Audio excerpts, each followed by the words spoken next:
Hello everyone, मेरा नाम है रोनाल्ड और आप सबका मेरे इस यूट्यूब चैनल में बहुत बहुत स्वागत है।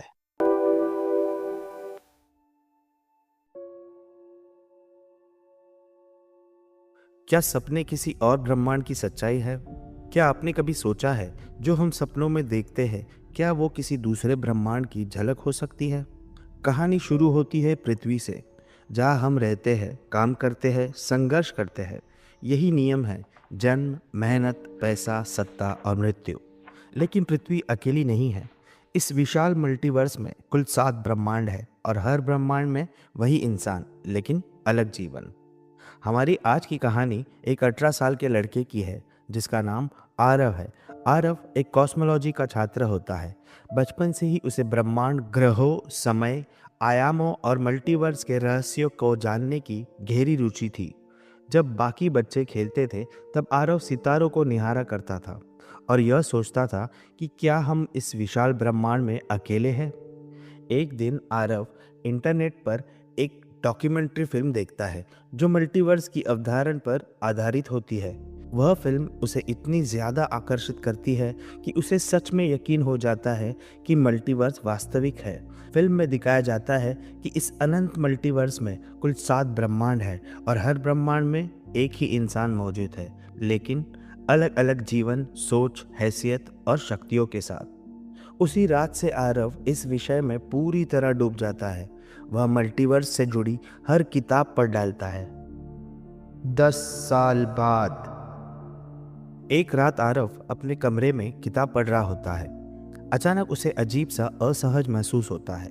उसकी आंखों के सामने अंधेरा छाने लगता है, चक्कर आते हैं और वह बेहोश होकर जमीन पर गिर जाता है। जब उसकी आंख खुलती है तो वह खुद को अजनबी जगह पर पाता है। उसके सामने एक ऐसा इंसान खड़ा होता है जो हूबहू उसी के जैसा दिखता है, लेकिन उसकी ठाट बाट बिल्कुल अलग होती है। आलीशान घर, महंगी गाड़ियाँ, नौकर चाकर, सब कुछ देखकर आरव हैरान रह जाता है। वह चुपचाप छिपकर उसे देख रहा होता है। तभी गलती से उसका हाथ एक कीमती वस्तु से टकरा जाता है और वह नीचे गिरकर टूट जाती है। टूटने की आवाज़ सुनते ही सभी चौकन्ने हो जाते हैं। इस ग्रह के आरव को लगता है कि कोई चोर उसके घर में घुस आया है। वह तुरंत सुरक्षा कर्मियों को बुला लेता है। सिक्योरिटी उस लड़के को पकड़ लेती है जिसने अपने चेहरे को रुमाल से ढक रखा होता है। जैसे ही अमीर आरव उसका रुमाल हटाता है, वह अपने ही चेहरे को सामने देखकर स्तब्ध रह जाता है। तुम कौन हो? वह गुस्से और हैरानी से पूछता है। तुम्हारी शक्ल बिल्कुल मेरे जैसी क्यों है? क्या तुम कोई जासूस हो या मेरी दौलत लूटने आए हो? डरा सहमा आरव जवाब देता है, मुझे नहीं पता मैं यहाँ कैसे आया। मैं खुद तुम्हें देखकर हैरान हूँ। मैं किताब पढ़ते पढ़ते बेहोश हो गया था और जब होश आया तो खुद को यहाँ पाया। मैं एक कॉस्मोलॉजिस्ट हूँ। इतना कहते ही आरव के दिमाग में एक चिंगारी सी जल उठती है। लगता है मैं गलती से किसी दूसरे ग्रह पर टेलीपोर्ट हो गया हूँ। फिर वह अमीर आरव से पूछता है, यह कौन सा ग्रह है? अमीर आरव जवाब देता है, वैभव लोक। उसी क्षण उनके सामने एक अजीब सा चमकता हुआ पोर्टल खुलता है और दोनों आरव को अपने भीतर खींच लेता है। अगले ही पल दोनों को एक अनजान और वीरान ग्रह पर फेंक दिया जाता है। इस ग्रह का नाम होता है नियम शून्य। यहाँ के लोग भूखे, असहाय और बेरोजगार होते हैं। कोई नियम नहीं, कोई व्यवस्था नहीं, सिर्फ अस्तित्व की लड़ाई। यहाँ दोनों आरव को अपने जैसे और 5 लोग मिलते हैं। एक एक करके सभी अपना परिचय देते हैं। शक्ति लोक का आरव जो अलौकिक शक्तियों से युक्त एक महान योद्धा होता है। अंधकार लोक का आरव जो उस दुनिया का सबसे खतरनाक डॉन होता है जहाँ डर ही कानून है। हाइब्रिडिया का आरव जो आधा इंसान आधा घोड़ा होता है। बुद्धिलोक का आरव जो एक योगी की तरह शांत और ज्ञानवान होता है। स्वप्नलोक का आरव जहाँ से सपनों की उत्पत्ति होती है। हर ब्रह्मांड में आरव की भूमिका अलग अलग होती है। सभी आरव मिलकर नियम शून्य से बाहर निकलने की कोशिश करते हैं। हर कोई अपनी अपनी समझ और शक्ति से योजना बनाता है, लेकिन हर बार उन्हें असफलता ही मिलती है। धीरे धीरे वह ग्रह सिकुड़ने लगता है, मानो वह सभी को निगल लेने वाला हो।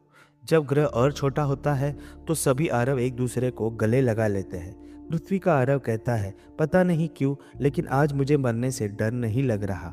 आज तुम सब से मिलकर मुझे ऐसा लग रहा है जैसे मेरी सालों की रिसर्च पूरी हो गई हो। यह सुनकर सभी आरव भावुक हो जाते हैं और एक दूसरे को कसकर गले लगा लेते हैं।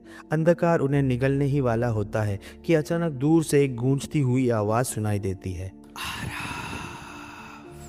उसी पल पृथ्वी के आरव की आंख खुल जाती है। वह अपने कमरे में होता है, सब कुछ वैसा ही जैसे पहले था, लेकिन उसके हाथ पर एक चोट का निशान होता है, वही चोट जो उसे सपने में लगती है। और इसी के साथ हमारी आज की कहानी समाप्त होती है। अगर सपने सच में किसी दूसरे ब्रह्मांड की जिंदगी हो तो आप किस ब्रह्मांड से आए होगे और क्या आप वहां वापस जाना चाहोगे? कमेंट में अपनी राय जरूर बताएं।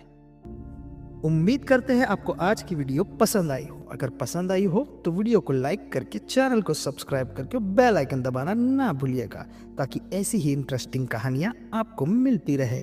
मिलते हैं अगले किसी इंटरेस्टिंग कहानी के साथ, तब तक के लिए बाय बाय।